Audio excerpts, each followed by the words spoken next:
E eu queria saber, Débora, qual que é o projeto, o que está sendo feito no âmbito educacional aí no Santa Cruz, que é uma novidade, é uma coisa interessante para a gente passar para a nossa audiência. Conta mais ou menos para a gente como é que está sendo feito tudo isso. Aqui no colégio, nós ainda no final de 2020, recebemos um grupo de famílias da escola.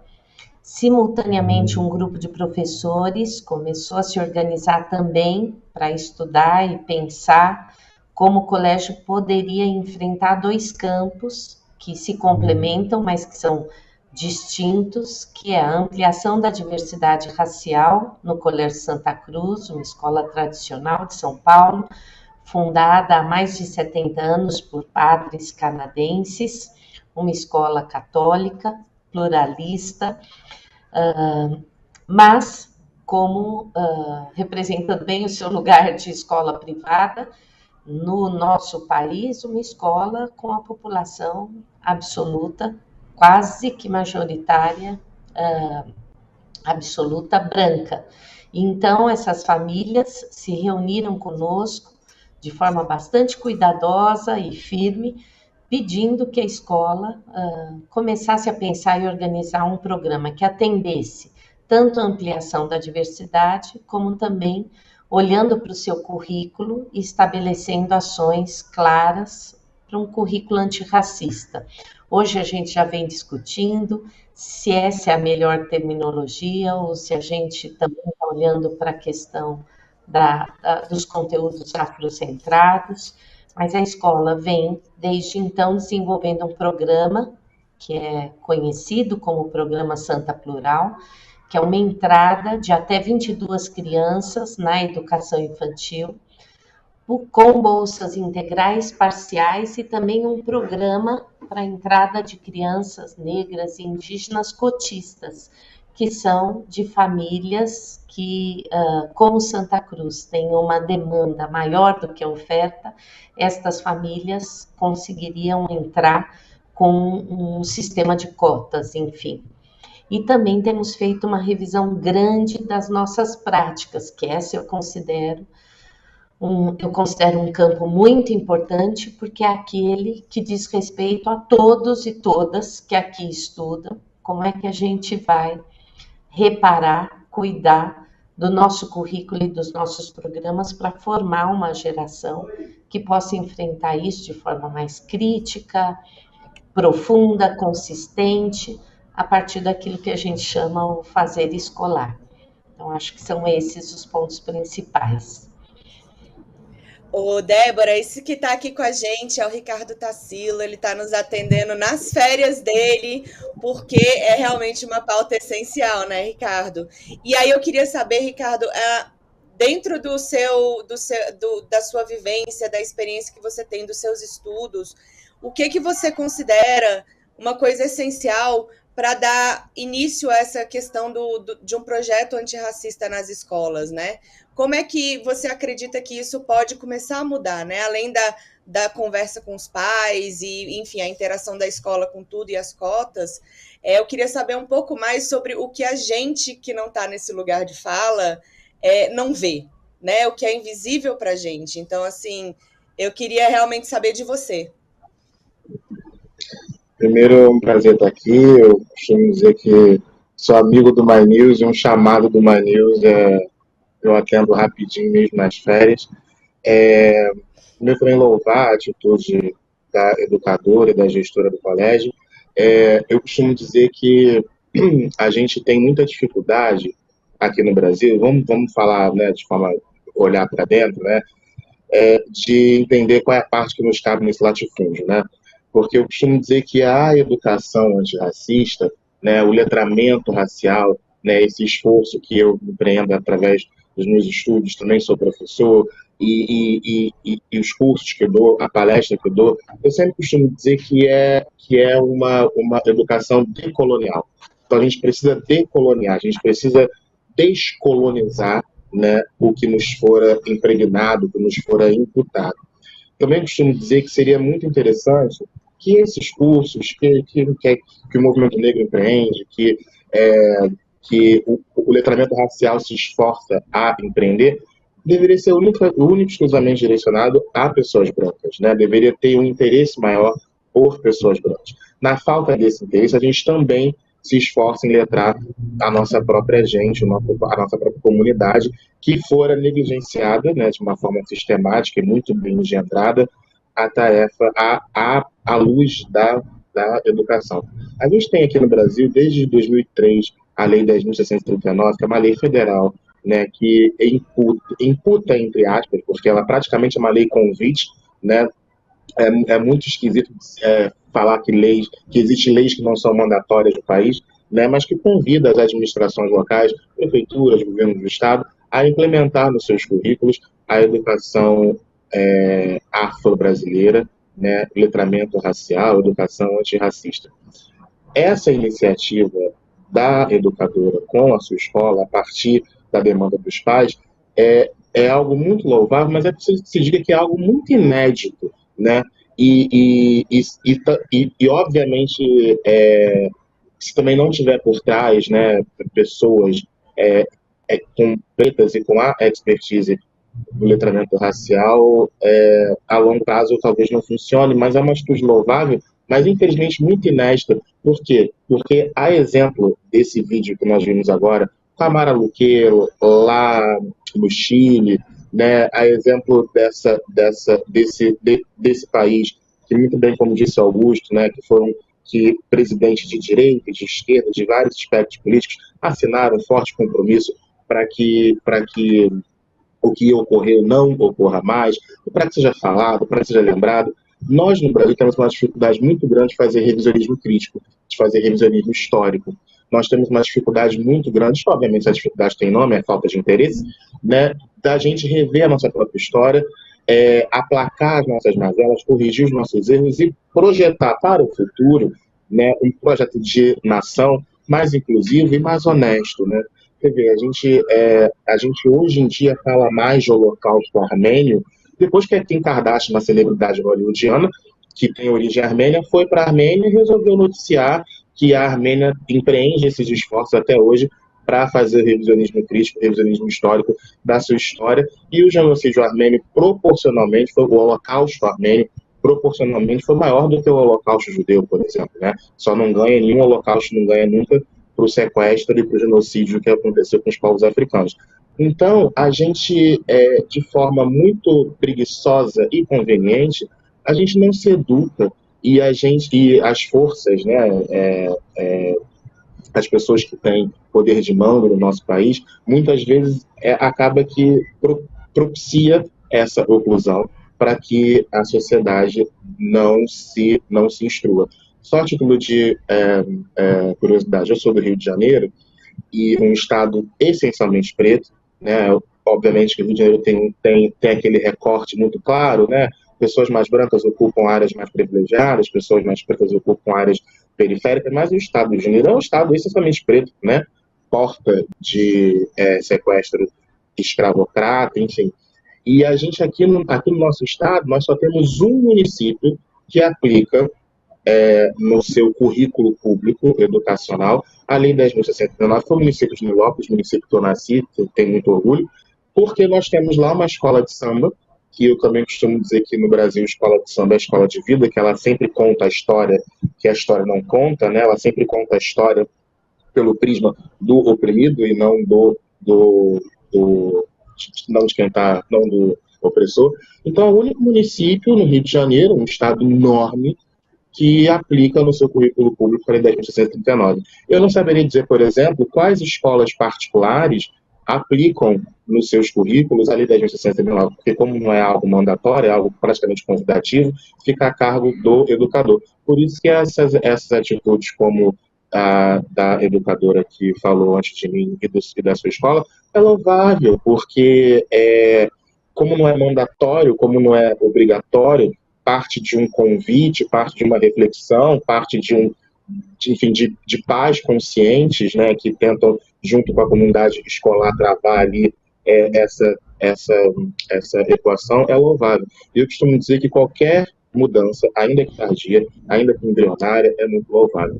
Eu travo aqui no Rio de Janeiro Eu sou eu dou aula de tratamento racial em instituições privadas, instituições públicas, dou aula para personalidades, para empresas, e eu sempre falo assim, como que eu queria que essa procura fosse maior, né? Não trazendo brasa para minha sardinha, não, mas para tantos outros educadores, para tantos outros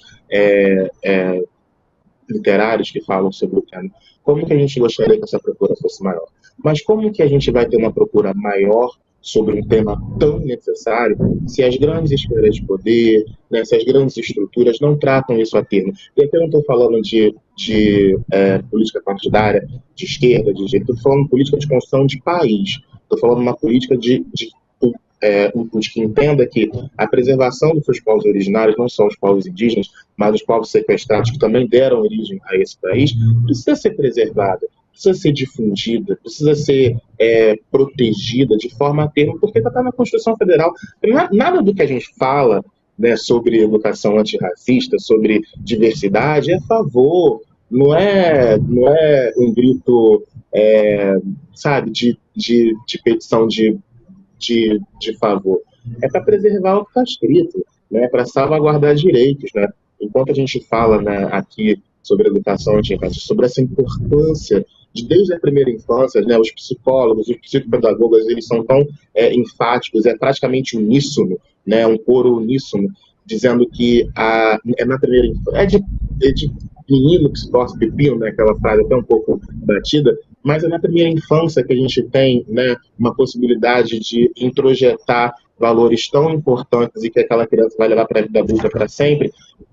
Como que isso é importante, né? Então a gente não pode negligenciar. Então, quando a gente está aqui lutando ainda para falar da importância da educação, a gente vê decisões, por exemplo, de ministros do STF devolvendo uma pessoa escravizada, preta, açoitada, né, durante 40 anos de trabalho análogo à escravidão, devolvendo essa senhora para a mão da família que a escravizou, né, de forma análoga. Então, assim, é muita luta ainda, é muito avanço, e esse avanço e essa luta só consegue estabelecer o mínimo de vitória a partir da educação. Seja ela de consciência de educação privada ou pública, todo mundo dando as mãos de forma irmanada para entender que, de uma vez por todas, é preciso fazer um revisionismo histórico, tal qual está sendo feito no Chile, tal qual é feito na Armênia.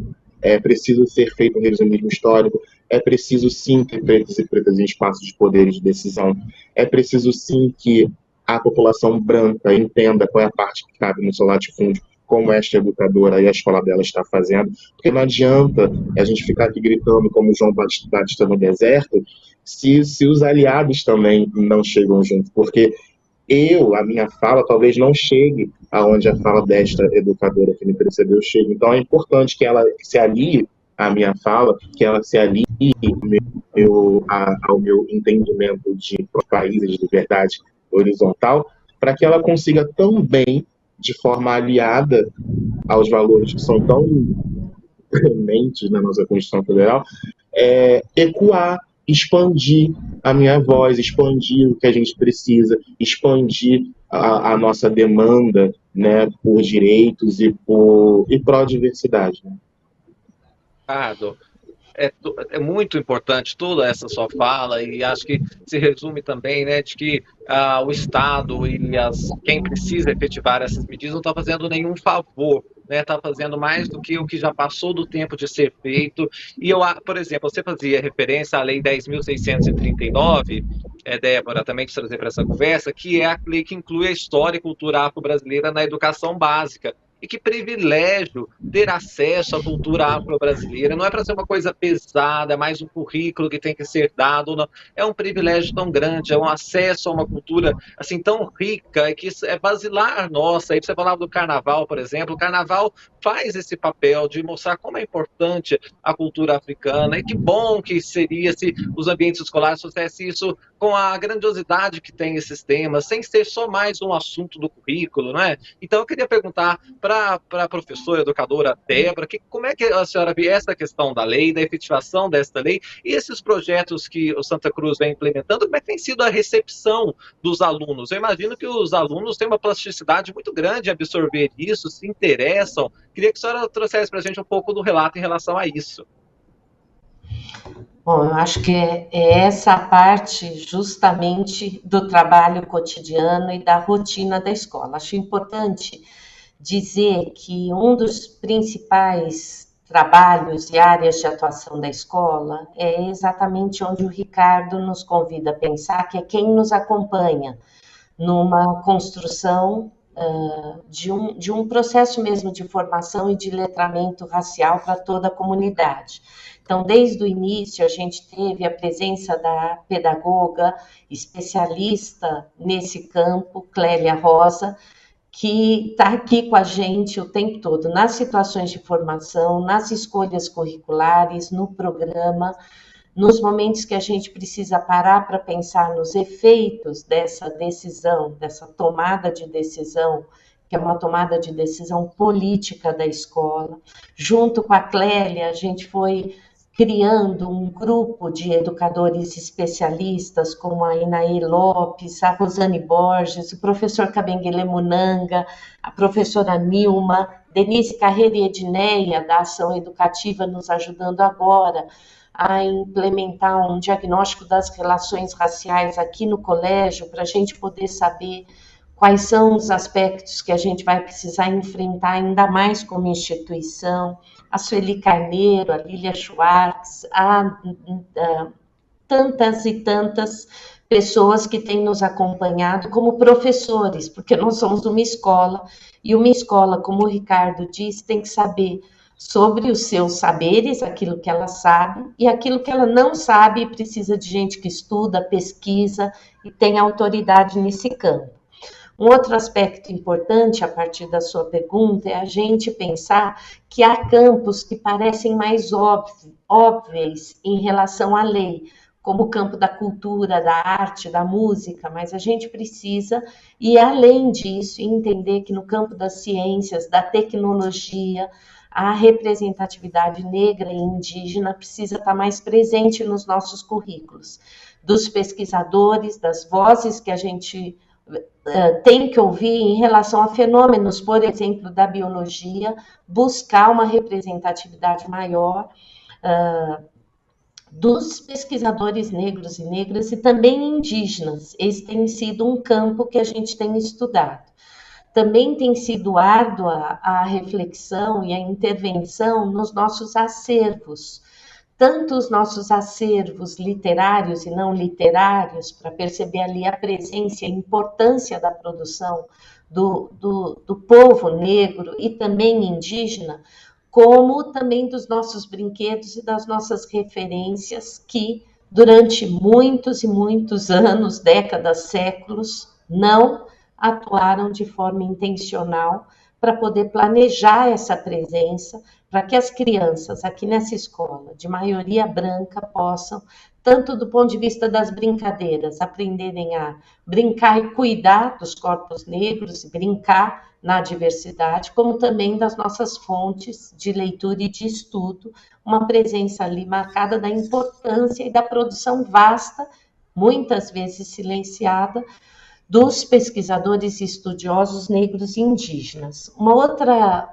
ponto importante em relação à pergunta de vocês é quem representa essa fala aqui na equipe de educadores. Então, há uma forte, um trabalho grande do RH e de grupo de professores para a gente ampliar a contratação de professores e educadores nos mais diversos setores, negros, negras e indígenas. Nós já avançamos muito mais com a população negra e ainda estamos correndo muito em relação à indígena. E um último ponto que eu queria comentar em relação ao currículo é a gente olhar também de como é que a gente pode ampliar as discussões para toda a comunidade. Então, nós temos aqui, por exemplo, um projeto que se chama Noites Literárias. Nesse projeto, a gente lê um livro e convida o autor ou especialistas no autor. A gente já recebeu o Jefferson Tenório, tanto para discutir o avesso da pele, como também nós trouxemos a peça teatral para os nossos alunos e comunidade de pais, 3 sessões lotadas no nosso teatro. Recebemos Itamar Vieira numa noite literária, o Ricardo Aleixo, por que não a poesia, que deveria ser uma das primeiras a entrar aqui para poder trazer a importância da produção de um poeta tão relevante negro. E também agora receberemos o Cacá Verá e a professora Betty Mindlin para trazer a importância das narrativas indígenas. Bom, vamos continuar a conversa mais um pouco para dizer no campo do currículo tudo aquilo que a gente tem produzido com muito esforço e ainda com muito a fazer, guardar sempre a modéstia e a humildade daquilo que o Ricardo falou, do não sabido e do não enfrentado, para poder trabalhar mais e reparar fortemente algo que por muito tempo, como eu já disse, foi silenciado. Não tenha dúvida, Débora.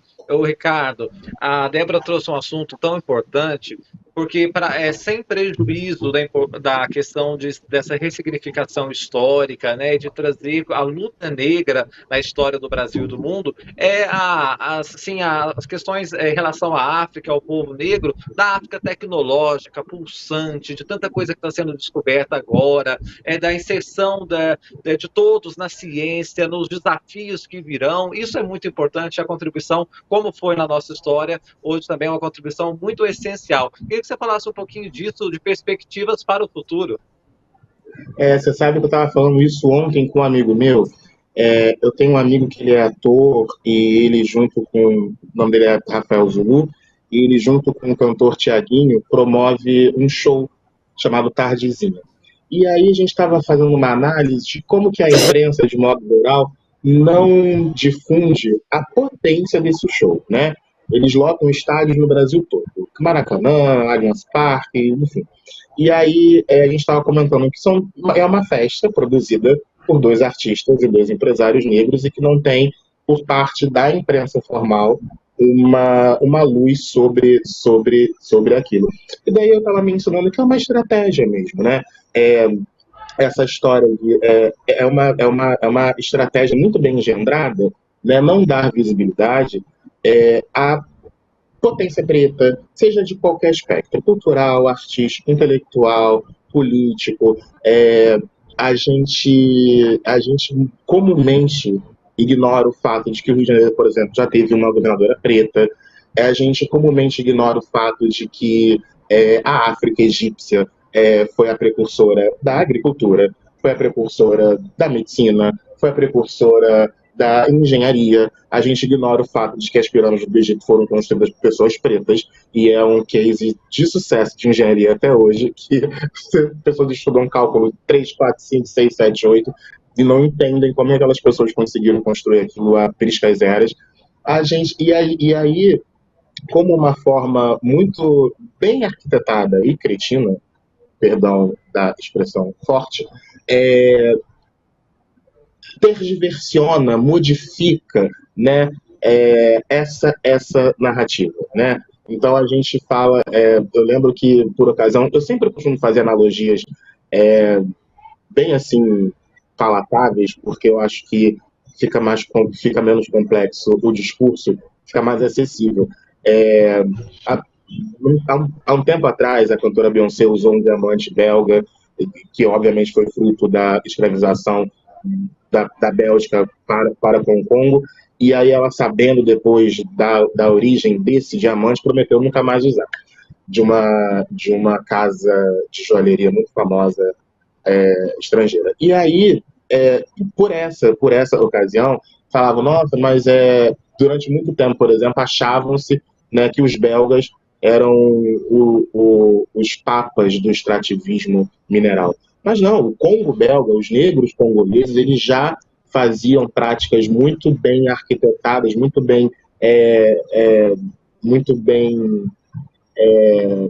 feita, muito bem à frente, né, do seu extrativismo vegetal. Eu moro na cidade de Rio de Janeiro, como já disse, e há pouquíssimos anos atrás as pessoas se deram conta de que André Rebouças, um engenheiro revolucionário brasileiro e que dá nome a um túnel de importante ligação da Zona Oeste para a Zona Sul é homem preto. Então, assim, e aí a branquitude, veja bem, não pessoas brancas, a branquitude, que é esse sistema que visa diminuir e que visa tirar a importância da intelectualidade preta, faz um trabalho muito bem feito de ou ignorar ou modificar o protagonismo dessa história, não é mesmo? Então, assim, nós temos, por exemplo, a doutora Jaqueline Góes, que decodificou o código genético da Covid-19, nós temos Nina Silva, que é a mulher preta mais disruptiva do mundo, presidente do primeiro Banco de Desenvolvimento Preto aqui nas Américas, que potencializa pequenos produtores pretos a possibilidade de crédito, né, que é presidente do movimento Black Money e do Banco The Black Bank, que é uma mulher preta, a mulher mais disruptiva do mundo e que veio aqui do Jardim Catarina, né, aqui de São Gonçalo. Então, assim, a gente muitas vezes, obviamente associa a negritude a um lugar de miserabilidade, a um lugar de precariedade, lugar esse que nos for imposto, né, porque o nosso lugar é de realeza, o nosso lugar é de alta intelectualidade, né, muito do que se fala hoje em medicina veio das religiões de matriz africana, né, daquela medicina orgânica, daquela medicina empírica, daquela medicina que obviamente tinha muito de ciência, né, não didática, mas muito, muito empírica.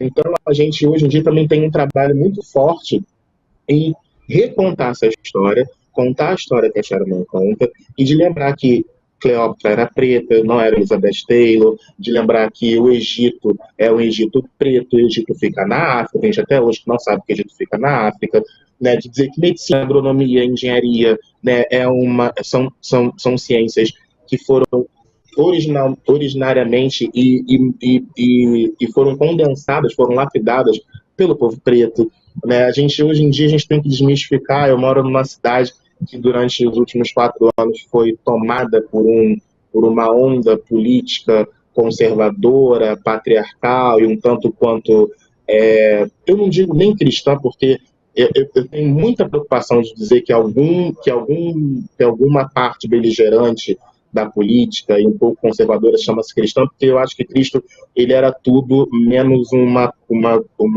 pessoa opressora.